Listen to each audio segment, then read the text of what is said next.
কিছু কিছু মুসলিম ছেলে আমাকে অনেক দিন থেকে মেসেজ করছে, কমেন্টে গালিগালাজ দিচ্ছে, বলছে জিহাদি মানে কি। তো আমি তোদেরকে জিহাদির মানে বুঝিয়ে দিচ্ছি, কথাটা মন দিয়ে শোন।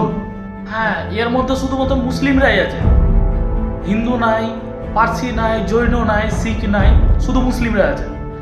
তো বলছি শোন, যখন ভারতবর্ষের খাচ্ছিস, ভারতবর্ষে থাকছিস, তো ভারতবর্ষের গুণগান কর।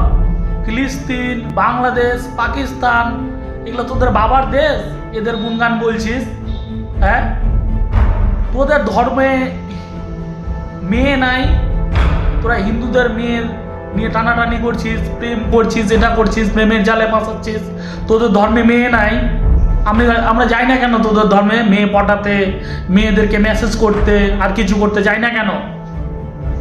হ্যাঁ, তোদের মসজিদ নাই, তোরা হিন্দুদের মন্দির ভেঙে মসজিদ তৈরি করছিস। জলজান্ত প্রমাণ দিয়ে দিচ্ছে তোদেরকে, রাম মন্দিরটা কবজা করে রেখেছিলিস, আইনে যাদের ছিল তারাই পেয়েছে। আরেকটা উদাহরণ দিচ্ছি, আদিনাকে তোরা মসজিদ বানিয়ে রেখেছিস।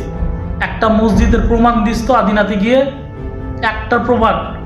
আর তোকে জলজান্ত প্রমাণ, সবটি মন্দিরের প্রমাণ দিয়ে